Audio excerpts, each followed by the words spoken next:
The Chicago Bulls have a winless weekend with losses on Friday and Saturday. We'll talk about that plus more on today's Locked On Bulls.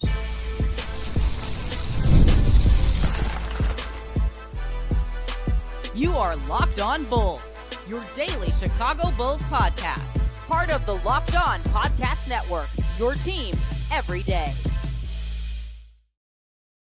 Thank you for tuning in to Locked On Bulls, member of the Locked On Podcast Network, now the #1 sports podcast network in the entirety of the world. I'm joined by my partner in crime, Pat, the designer, host, and creator of the Windy City Breeze and host of the Chicago Bears podcast over at ESPN 1000. I'm Haize, host and creator of Chicago Bulls Central, Chicago Bears Central YouTube pages and podcasts. And Pat, no title sponsor today. Let's get right into it, man. The Bulls. Tanking fans should be happy. A winless weekend for the Chicago Bulls. They get completely killed in the second half by the OKC Thunder and the Memphis Grizzlies, bro. Down the stretch of that game, bro, like I know I've seen a lot of people blame just Trey Jones's decision making down the stretch of that game. I get it, but it was more than just that in the stretch. Like it was some bad mistakes, some mental errors made in that game. But how'd you feel about the Bulls weekend, Pat? Listen, I'll be honest with you. I watched the OKC game and then I watched the Memphis game this morning because I was celebrating the Illini wins. Bro, doesn't it feel good? Doesn't it feel good, bro? I can't believe it, bro. I was 10 years old the last time the Illini won a Final Four, bro. I can't believe it. I was in disbelief. Like, I was looking around. I was like, I got to hug somebody. I'm going to hug my baby. He don't know what's going on. But, yeah, listen, I mean, I can't match the emotions, I guess, is what I'm saying of the Memphis game. But OKC looked exactly like it was supposed to look, right? They played with their food for a half. And then they went out there and they were like, all right, let's get these bums off the floor. The Memphis game, I mean, I don't know if that's the spot you want to be where you're sitting there saying that you were competitive with Memphis. But I guess if you're tanking, right, great place to be. You lost the game. You showed some fight.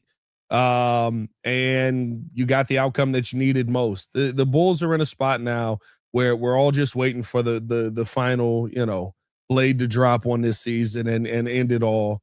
They are eliminated, so I guess that is probably the final blade on this season. But again, like, I don't have any grand takeaways from these meaningless games at the end of a season. Yeah, I mean, it is what it is. Like you said, it's not necessarily about a bunch of takeaways. I mean, you have things you want to see. Like, I just want to see Josh Giddey Modest finish the season strong. It's good to see Leonard Miller continue to make impacts where he has. But, like, at the end of the day, the season is, let's get through these last 8 games. Let's make it through the draft lottery, and let's see what AK does this offseason. It's really what it's all about. I'll say this, though. Watching these games for the Bulls, like, I get it that you don't want to have like these big takeaways. You're like, well, this, because a lot of these guys aren't going to be here next season. There's going to be a lot of guys that aren't here next season. But I do think, like, seeing the lack of us having any type of bigs now at all, with Jalen, Nick Richards, Yabu all out, like we saw Lachlan Albrook play over 20 minutes. I guarantee you Billy Donovan didn't know who he was for real before earlier parts. Are we back to like he's Marko Simonovic? Who's that tall water boy over there? Who's that? But I mean, Lachlan Albrook, it's funny. He looks like the beat writer from Bulls Roundtable, Gavin, a little bit. But I'm just going to leave that. It looks like Gavin a little bit. So AK may be like, Gavin, what you doing there on the sideline? But no, I mean, bro, it's really just, you can tell too. Like, don't get me wrong. Like, Josh Giddey, for example, coming out in that Thunder game, people were like making a lot about it. They're like, well, why did he show so much fight? Like, and I don't know if you saw the quote, like, after the game, and was basically saying, like, I saw us playing not together as a team. I wanted us to get back together and be on the same page. Like, those are the type of things where it's like, oh, I love hearing that from this team. But overall, it's just, you got to get to it. Like, none of this matters. Everybody understands none of this matters anymore. It's all about what happens this offseason. Yeah, you got a bunch of guys. I thought, Giddey said it best. You got a bunch of guys on this team right now who are, playing for themselves, who are going to be restricted free agents, who are trying to get their numbers up and get their money up. You know what? It's to quote a Chicago Bulls legend, none of this is going to matter on Judgment Day. None of this is going to matter on Judgment Day. No, that was a wild part of the weekend, too. Bro, I was like, it's not a topic, and we're not going to make it topical, but Jaden Ivey this weekend, bro. Listen, it was funny, too, because I was like, I mean, he's not wrong, but I mean, he's on point. Factually, I just you're didn't correct. expect it this weekend. Although we are nearing Easter, I guess maybe that is the time that we should have. Anyway, but I look at this whole finish to the season. I don't know if you're like me. What really ended it when everybody's like, the hype on certain players, love to see this, want to see this, was when Joel Embiid, who had come off of basically being shot again, came back into the game and just went, none of you are talented enough to beat me with no legs.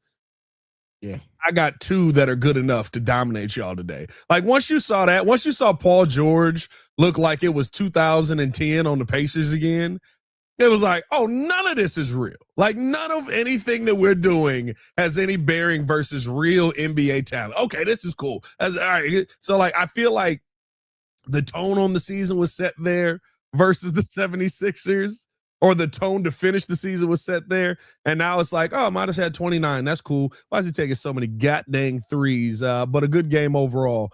I'll see you next year. That's really what it's about. Like just do what you do. Don't make it through the season with no injuries. Like that's the first, even more so than the performance. Don't nothing crazy. Like knock on wood. Don't nothing crazy happen as far as injury wise in the season, on the season that just does not matter. Let's just make it through this. Let's keep it pushing and let's just move the hell on. That's all I can say. And I tell you what, like I don't know if you saw some of the stuff over the weekend too, but it seems like next season is going to be very, very different in this city. The Billy Donovan stuff went from like little embers of smoke to like, I know there's some fire here. Billy might be going back to college. Hey, bro, once Billy he's had two different times he's talked on it now, and neither time, last year, the first time, because I remember the news dropped and we didn't have like games like 2 days in a row. The first time he had a pregame presser or whatever it was, he was like, yeah, no, I'm staying in Chicago. This time it's like, I want to win. I want to compete. I want to do this. It's like, hey, he's setting the stage so that way, when it is announced, it can be like, hey, I told y'all this is what I wanted to do. We're not in a position to do that in Chicago. I'm up out of here. What if Billy's just looking at all the people that are making Final Fours now, and he's like, I know I'm better than him. Like he's looking at Dan Hurley over there. He's like, that bald muff made it?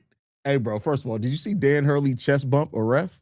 Headbutt, bro. What the heck is going on? Headbutt, yeah. Bro, he's a maniac.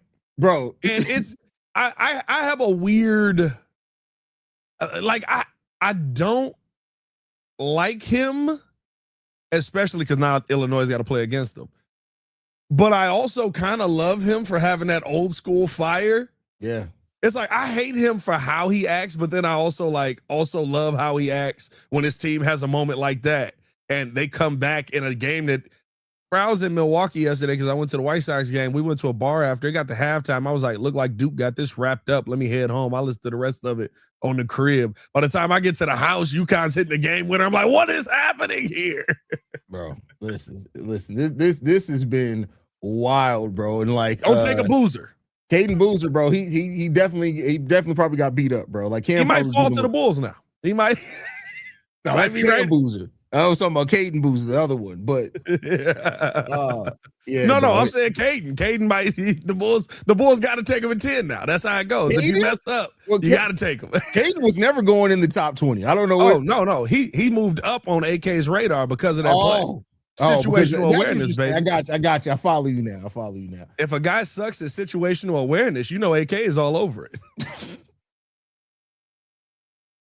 What? No, you didn't understand what to do in that play? That's the guy for us. No, we can teach that. let me ask you this, Pat. Anything?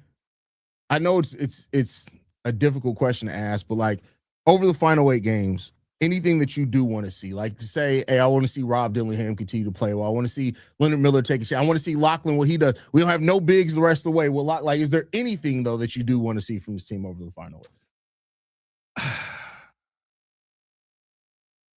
No, I'm gonna be real like that because it's none of it's believable. You know what I mean? You're playing against bottom feeder teams that don't want to win, just like you are.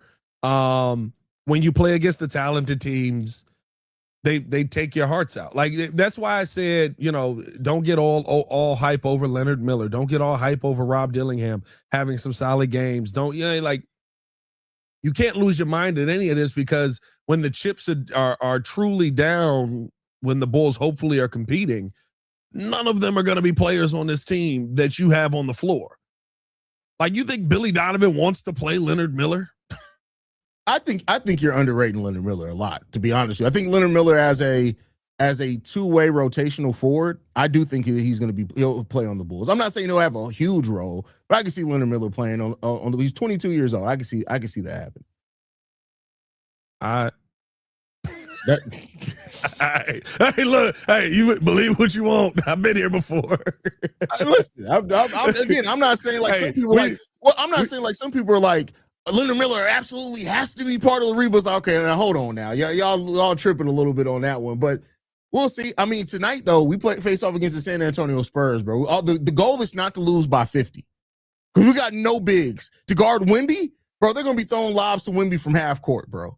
Hey, if you're a betting person, play Wemby first half plays.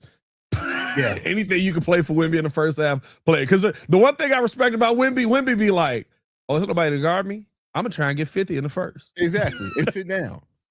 Sit down. Sit down. But we're going to continue the conversation. We're going to switch the gears to the draft. We're going to talk about Nate Ament a little bit. We're going to talk about that right after this. Before we get into that, we got to get into a message from one of our sponsors, and today that is TurboTax. It's tax time, but for a lot of us, the old way of doing taxes is a lot. Trying to book an appointment that's not the most convenient, sitting in a waiting room with a stack of papers, and emailing back and forth and wondering if they'll really get your situation. But this year, you're getting a major upgrade. Intuit TurboTax now has in-person locations worldwide. You can meet face-to-face with a real tax expert, and your documents get uploaded straight to your TurboTax app on the spot. And just like that, you're done. Your TurboTax expert works to get you every dollar you deserve, while you get real-time notifications as you go about your day. It's a relief of walking in and meeting a real person and walking out knowing your taxes will be handled right. Head to turbotax.com/local to find a store near you and book your appointment today. More Locked On Bulls coming up next. All right, Pat. Before we get up out of here, next segment, baby. Next segment.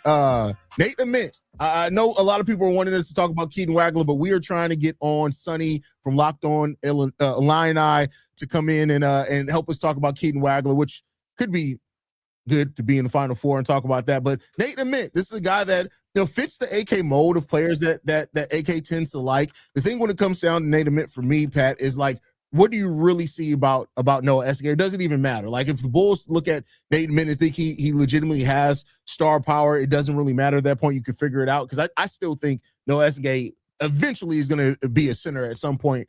But Nate Ament, I like the upside. I like the fact that he has offensive ability, but he's more defensive. Whereas like Modest is more offense with some defensive ability. Nate Ament is the opposite. So I like the contrast of styles potentially there if those guys end up being your 3 and your 4. How do you feel about Nate Ament, Pat?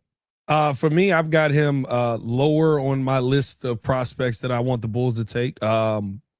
He's a guy that has size, right? He's a 6'10" power forward, great wingspan, should be able to dominate, good feet, but doesn't always use his size. Plays like, there are times on the floor where I would say pretty consistently you see him play more like a guard than you see him play like a forward. Very thin frame, so I would hope he would be able to come in and have the offensive consistency that we have seen at times. But it kind of goes through stretches with him. Like the thing with Nate Ament is he'll have 2 weeks of really, really good basketball play, and then he'll have a couple of weeks where, he just doesn't get involved in the offense at all. To me, I want to see that be a little bit more consistent, efficiency-wise. And then when I look at his versatility defensively, that's the skill that I think screams out to me the most. His switchability is probably one of the best in the draft of any of these guys that you can talk about as big as he is. He can guard wings, he can guard forwards. We've seen him guard guards at times. It ain't always been pretty. But he can do kind of that. Remember how Vooch would do everything he could in the world to stay in front of a guard, and you just be like, it ain't pretty, but he got a hand up and defended the shot. That's kind of how I feel about Nate Ament with some of that versatility. I think if he's developed in the right lineup, you could talk about him as a really good piece to pair up with what you currently have here with Giddey and Modest. If you see him as more of he's going to be the guy that is the most dominant player on the team, I think that you're probably reaching a little bit there for a Nate Ament. But overall, I like the young man. I think there's a lot that needs to be developed there. Most of it is just size and weight. compliant, I guess. That's definitely not the right word. Size and weight dependent, I guess, is the right way to say it. But outside of that, solid prospect, solid upside, but the defense is the one you got to keep an eye on. Now, I do push back a little bit on the inconsistent. I think he's been a pretty consistent scorer. The longest stretch that he said they have a couple of weeks. The only time he's really had a week where he hasn't really been effective offensively is really the week between like Christmas to the week after New Year's, which maybe he was just drinking. You know, maybe he was just drinking that week. Well, for legal reasons, I hope not, because I don't. What's the age on Nate Ament? What is he? 19? I think he's 19, bro. For legal reasons, let's say he wasn't. We've all been there, Pat. We all drinking. know what happens at the house. Especially everybody in his family knows he's going to the NBA. He was definitely drinking around the family during the holidays. You know, they was letting him have a couple of shots. So. But, you know, the scoring aspect of it is like he's not an efficient. Now, that is the part I agree with you. Now, he started off the season with a string of 18, 19, 23-point games. He finished the season from February 3rd all the way till February 24th, basically 20 points per game, every game but 2 in that one. But the efficiency wasn't always there from a scoring perspective. And that's the part that if coming to the Bulls, maybe he can be brought along a little bit more. Remember how Ayo offense came on as the season went on. He was in there for the game defensively. Maybe that could be just a jumbo-sized version of that. Maybe Nate Ament, who does have offensive potential, and Ayo was a scorer in college too, but their defense is the thing that Ayo first got on the court for. Nate Ament, with the switchability that he does have, could be like, hang your hat on defense first. We're going to get you opportunities offensively, but we'll work that into your game. Maybe that could be it for Nate Ament. Here's the thing. I could see Nate Ament being a really solid starter. The chance of him turning into a star, I don't believe in that. I'm not going to say that it's impossible. I just don't believe in that as much as him being a really solid two-way player on your team, which could also still be fine. Just at 9 or 10, I hope that we can get a guy that has more chance to turn into a star. See, I look at it more versus the top teams, right? The teams that actually can compete with him size-wise, and the efficiency is almost never there. That's the problem for me with him offensively. Versus Illinois, he was horrible this season. The Kansas game, he was incredibly inefficient. And these are games where your team needs you to show up. That's what I don't want the Bulls to continue to do. We've had a lot of guys that have talent, right? Yeah. But when the moment's biggest, I need you to be able to play in that moment. I need you to be able to show up and show off your skill set when I look at the tournament this year, the SEC tournament for them, the ACC tournament. They all weird now. I think versus Houston, he was god awful. Versus who else they play? They lost to Darren Peterson. Why am I blanking on the school? Kansas. Yeah. Not a great game versus Kansas, right? Like these are the moments where you're scoring the ball, but when you watch the game, when you're sitting there tapped in and you're like, they're really doing a good job of keeping you uninvolved. I need those moments to be, hey, you showed up, you balled out, you play well. I don't care what you do versus Rice. I'm sorry. Like, shout out to the Owls. But, but if you go out versus Rice and you put up 30, like, good job. You did what you're supposed to do. Most of them dudes about to be sports scientists and accountants. Yeah. I mean, hey, we shall see. I mean, that's pointing out the performances against the bigger schools is a good one there, because that is kind of what you're looking at as far as the NBA talent. And we'll see. Like I said, I don't hate Nate Ament. I don't want to make it sound, I feel like I've come off very negative. I don't dislike Nate Ament as a prospect. It's just that I look at guys like Burries and Wagler and other players that could go around 9 or 10 that I think have more chance to turn into, a legit star. But, I don't hate Nate Ament as a prospect. I think he actually fits in a lot with what the Bulls do. The question just becomes about, like, is Nate Ament and Noah Essengay's ceiling very, very similar is the question there. I think the starting point is incredibly similar. Maybe Nate Ament a little bit more polished, but I wouldn't say that, he's an elite prospect by any means. And the one thing, he reminds me a little bit of when you talk about, all right, you look at the averages and you go, this dude should be it. And then you go to the game by games, that's my favorite. And you go, I don't know. Remember how we were talking about Cody Williams and everybody was like, the Bulls got to take Cody Williams. I was like, but versus every good team, he shoots 1 for 9. Bro. And then versus all the bad teams, he goes 5 for 6. like Nate Ament's ceiling, to me, like at his, if everything works out, he's like prime Luol Deng. which isn't a bad player to have on your team. If everything works out, if everything works out, like literally, like it got to go perfect. Yeah, yeah. I can see a Luol Deng because he can handle the ball a little bit too. Yeah. We'll keep the conversation going on the Bulls here moving forward. What they could be looking like coming up next season, but first we got to get into a word from a couple more of our sponsors. First of those being 5 Hour Energy. The flavor draft is here with 18 different flavors to choose from, including new options like Confetti Craze, Fruity Rainbow, or Cotton Candy. There's something special for everyone. And my favorite, I mean, you gotta go with the Cotton Candy, a delicious swirl of sugary clouds, a fruity twist, a hint of vanilla, the sweet side of tasty caffeine. And it gives you that throwback flavor with a boost, light, airy candy profile, pure sweetness from start to finish. You can't go wrong going Cotton Candy. And here's the thing. You got to figure out which is your favorite flavor. 5 Hour Energy Shot gives you the boost with 0 sugar, and they have a lot of different upcoming flavor innovations planned. Make sure to tune in with every single one and figure out which one you will be drafting number 1 overall. Find your new flavor at 5 Hour Energy Shot, available online at 5hourenergy.com or Amazon. We also got to tell you guys all about Indeed. Workplace chaos, deadlines stacking up, inbox overflowing, and the one position you have to fill still sitting open. When the pressure's on and you need the right hire, this is a job for Indeed Sponsored Jobs. Indeed Sponsored Jobs helps you reach the people who actually fit what you're looking for: skills, experience, location. So you're not just hoping the right candidate stumbles across your post. And here's the stat that truly says it all. In the minute that I've been talking to you, companies like yours have made 27 hires on Indeed, according to Indeed data worldwide. So if you're hiring, spend less time searching and more time interviewing candidates who check all your boxes with Indeed Sponsored Job.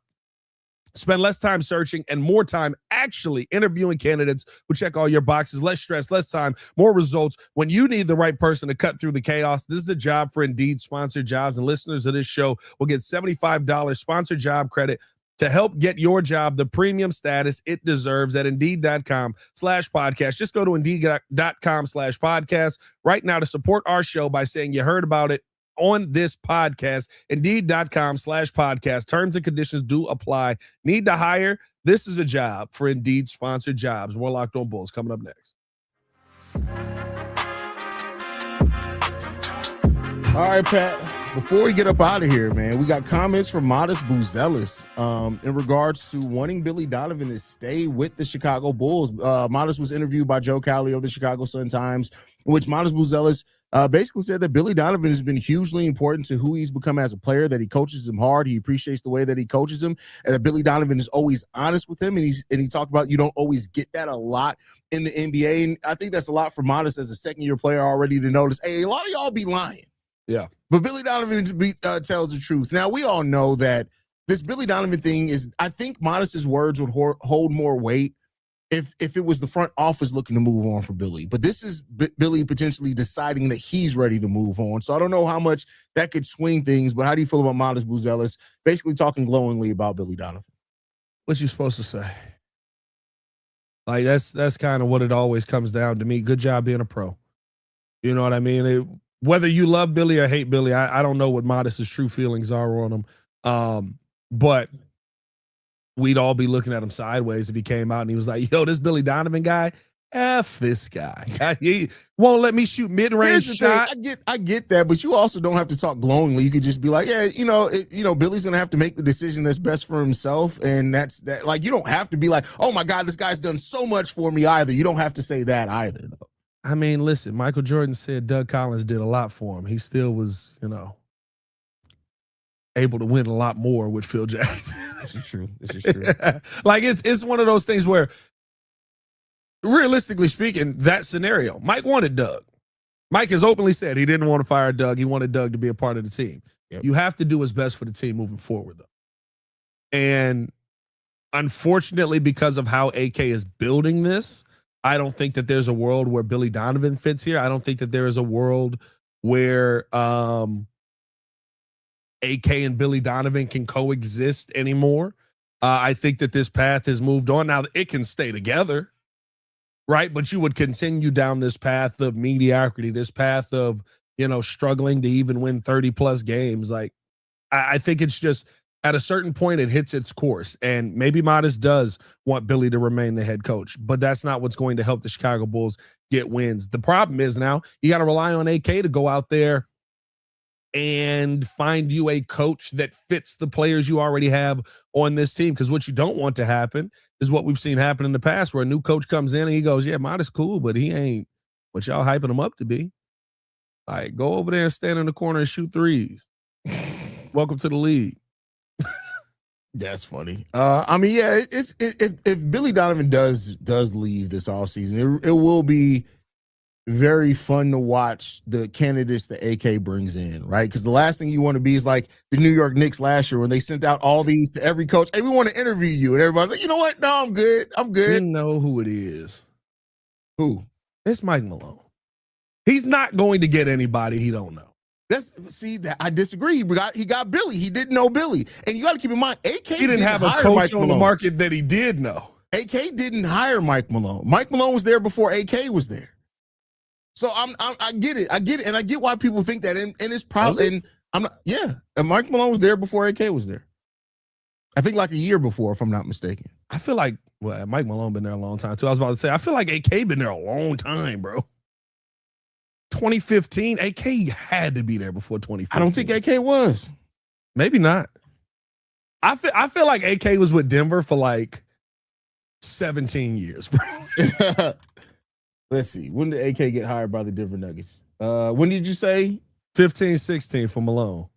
No, he was there. I was going to say 2013. I was wrong. AK was because this the thing. Oh, I'm thinking about when he got promoted to GM. That's what he got promoted to GM. Part of the in team. 2016 is what it was. Yeah. The same year Malone got there, right? Yeah. No, that was the year after. Malone got there. Yeah. So. AK. Oh, were they one of those weird ones that didn't have a GM? Yeah. They didn't have. They didn't have a president role. They created the president role so that way they can promote Connolly and then AK can get the GM role. That's what they did. They were, because the only thing is I remember AK being a part of like all of that Wilson Chandler and all that stuff. And I was just like, that's why this team will never fail. Like, and I think maybe I'm wrong. I believe he was in the organization as something else before that, wasn't he? No, he was with the Houston Rockets in 2000. He was with the Rockets before that. Okay. Yeah. But either way, like I feel like AK's philosophy is pretty much Denver Nuggets philosophy. He knows that Mike Malone knows Denver Nuggets philosophy and you could bring him in. He knows that Mike Malone is a championship head coach, that you could say, hey, we got a championship head coach in here in press conferences, and that sounds good. What he don't know is Mike Malone without Jokic might not be Mike. You want to bet a steak dinner on something? I'm 2 steak dinners down. It's all right. It's all right. I'm willing to bet a steak dinner that the Bulls don't even interview Mike Malone if the job becomes available. Don't even interview? He'll interview Mike. He'll get an interview. Okay. So you taking a bet? You playing the odds up guy. I bet a steak dinner on that. Okay. All right. Okay. You playing the odds up. I have lost the last 2 of these, by the way. All right. We're gonna see what's gonna happen. Anything left out before we get up out of here, bro?